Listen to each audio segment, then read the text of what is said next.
एक गांव में माधव नाम का एक गरीब मछुआरा रहता था। माधव बड़ा ही ईमानदार और सीधा आदमी था। माधव के सीधे होने की वजह से लोग उसे हमेशा बेवकूफ बना देते थे। माधव जब तालाब पर मछली पकड़ने जाता तो बाकी मछुआरे उसे मछली भी नहीं पकड़ने देते और वहां से भगा देते थे। माधव बेचारा बड़ी मुश्किल से अपने घर का खर्चा चला पा रहा था। माधव की बीवी रमा बड़ी ही तेज और लड़ाकू औरत थी। माधव और रमा का राहुल नाम का बेटा था, जिस पर रमा हमेशा अपना गुस्सा निकालती रहती थी।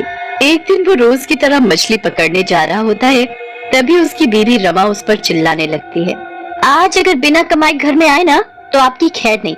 मैं दुखी हो गई तुम्हारे साथ रह रहकर। मेरे क्या क्या सपने थे, पर तुम्हारे साथ शादी होने के बाद से तो मुझे पेट भर खाना भी नसीब नहीं हो रहा। तालाब पर सब मुझे भगा देते हैं, पर आज मैं कोशिश करूंगा कि ज्यादा मछली पकड़ पाऊं। ठीक है, अब जाओ जल्दी। माधव बेचारा तालाब पर मछली पकड़ने के लिए जाता है, पर वहाँ पहले से ही सब मछुआरे पहुँच चुके होते हैं। माधव को मछली पकड़ने के लिए कोई जगह ही नहीं मिल रही होती। वो एक आदमी को बड़ी मुश्किल से हटाकर वहाँ से मछली पकड़ने की कोशिश करता है, पर वो आदमी उस पर चिल्लाने लगता है, क्या है माधव, तुझे दिखाई नहीं दे रहा कि मैं पहले से यहाँ खड़ा हूँ? अब मैं तुझे अपनी जगह कैसे दे दूँ? मुझे भी तो अपने बच्चों का पेट पालना है कि नहीं? चला जा यहाँ से कहीं और, समझा? और वहाँ जाकर मछली पकड़।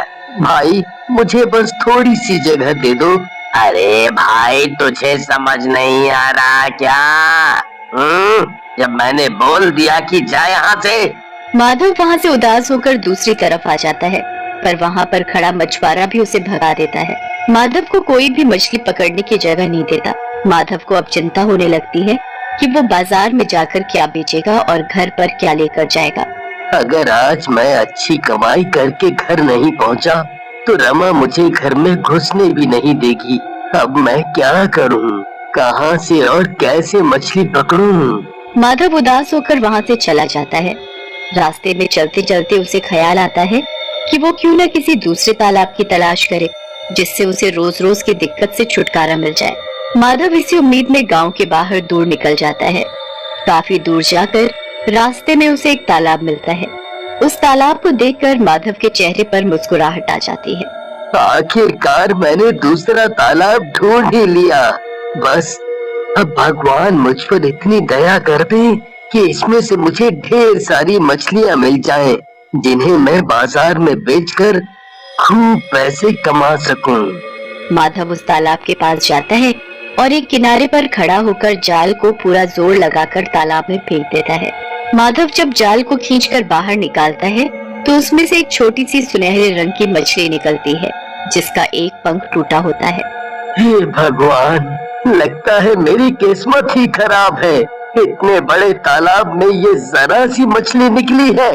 इस छोटी सी मछली को कौन खरीदेगा? पर ये मछली है कितनी खूबसूरत, और इस मछली का तो एक पंख भी टूटा हुआ है। इस तालाब में तो ये जी नहीं पाएगी, तो क्यों ना मैं इसे घर ले जाऊं और एक कांच के बर्तन में रख दूं। माधव उस मछली को घर ले जाता है। आ गए, पहले बताओ आज कितनी मछली पकड़ी और क्या कमाई की? वो रमा, वो मैं मछली पकड़ने गया तो था, पर दूसरे मछुआरों ने मुझे मछली पकड़ने ही नहीं दी। फिर मैं गांव से दूर दूसरा तालाब ढूंढने के लिए चला गया। वहाँ मुझे एक तालाब तो मिला, पर क्या? आगे बोलो। एक ये छोटी सी सुनहरी मछली मिली है, जिसका एक पंख भी टूट रहा है। अब इसका मैं क्या करूँगी? ना तो इसे कोई खरीदेगा और ना इससे हमारा पेट भरेगा। हाँ रमा, पर मैं इसे बेचने या खाने के लिए नहीं लाया हूँ। वो जो एक कांच का बर्तन पड़ा है ना, उसमें पानी भरकर इसे उसमें डाल दूंगा। मेरी तो किस्मत ही फूटी है जो ऐसा पागल आदमी पल्ले पड़ा है। खाने को तो घर में कुछ है नहीं, और ये देखो एक मछली और ले आए हैं। आज घर में तुम्हारे खाने को एक रोटी ही है। मैं जा रही हूँ अब सोने। रमा वहाँ से चली जाती है, पर माधव कांच के बर्तन में पानी भरकर उस सुनहरी मछली को उसमें डाल देता है। सुनहरी मछली उसमें जाते ही वहाँ पर तैरने लगती है। माधव रसोई से फिर एक बची हुई रोटी ले आता है। पहले वो उसमें से उस मछली को खाने को देता है और फिर खुद खाता है। सुनहरी मछली बड़ी ही भूखी होती है। वो जल्दी से रोटी खा लेती है। उसके बाद माधव भी सोने चला जाता। अगली सुबह जब रमा उठकर बाहर सफाई करने आती है तो उसे मछली को देखकर बड़ा ही गुस्सा आता है। वो उसके पास जाती है और उसे बाहर निकालकर फेंकने ही लगती है कि उसे पानी में कुछ दिखाई देता है। ये पानी में क्या सुनहरी सुनहरी पड़ा हुआ है? रमा पानी से वो सुनहरी चीज निकालकर देखने लगती है। उसे काफी देर देखने के बाद समझ आता है कि वो तो एक सोने का टुकड़ा है। रमा उस सोने के टुकड़े को देखकर खुशी से पागल हो जाती है और जोर जोर से चिल्लाने लगती है, अरे सुनो, जल्दी आओ, ये देखो मुझे क्या मिला है। रमा की आवाज सुनकर माधव जल्दी से भागता हुआ आता है और रमा से पूछता है, क्या हुआ रमा, क्यों चिल्ला रही हो? अरे ये देखो, मुझे मछली के पानी में क्या मिला, सोने का टुकड़ा। ये कैसे हो सकता है? हमारे घर में सोना कहाँ से आया? हमारे घर में नहीं, इस मछली से आया है। ये सोना इस मछली से मिला है। हाय, ये कोई मामूली मछली नहीं है, जादुई मछली है। अब तो हम अमीर हो जाएंगे। तुम जल्दी से जाओ और इसे बाजार में बेच दो। माधव जल्दी से उसे बाजार में बेच देता है और उसके बदले उसे ढेर सारे पैसे मिल जाते हैं। उन पैसों से वो घर का सारा जरूरी सामान खरीद लेता है और फिर भी काफी पैसे बच जाते हैं। अगली सुबह रमा जल्दी उठ जाती है और उसे फिर से मछली के पानी में एक सोने का टुकड़ा मिलता है। रमा उस मछली को एक ऐसी जगह छुपा देती है जहाँ किसी की भी नजर उस पर ना पड़े। धीरे धीरे माधव और रमा खूब अमीर हो जाते हैं, पर रमा का लालच दिन पर दिन बढ़ता ही जाता है। वो पैसों के लालच में इतनी अंधी हो जाती है कि उसे राहुल का कुछ होश ही नहीं रहता कि वो बीमार भी है। एक रात जब दोनों सो रहे होते हैं तो उनके घर पर एक चुड़ैल घुस आती है। कहाँ गई मेरी मछली, कहाँ गई? चुड़ैल का शोर सुनकर रमा और माधव बाहर आ जाते हैं। चुड़ैल को देखकर उनकी हालत खराब हो जाती है। उन्हें समझ ही नहीं आता कि करें तो क्या करें। वो छुपकर वहाँ से भागने की कोशिश करते हैं, पर तभी चुड़ैल की नजर उन पर पड़ जाती है। कहाँ जा रहे हो तुम लोग? कहाँ छुपा है मेरी सुनहरी मछली को? सुनहरी मछली? अब तुम्हारी सुनहरी मछली? हाँ, मेरी सुनहरी मछली। बताओ कहाँ छुपा है तुमने उसे? हमारे पास कोई सुनहरी मछली नहीं है। सुनहरी मछली तुम्हारे पास ही है, मुझे सब पता है। ऐसे ही तुम लोग अमीर नहीं हुए हो। मुझे सच सच बता दो, कहाँ है मेरी सुनहरी मछली, वरना मैं तुम दोनों को जान से मार डालूंगी। चुड़ैल के बार बार डराने पर भी रमा उस चुड़ैल को नहीं बताती कि सुनहरी मछली को उसने कहाँ छुपा रखा है।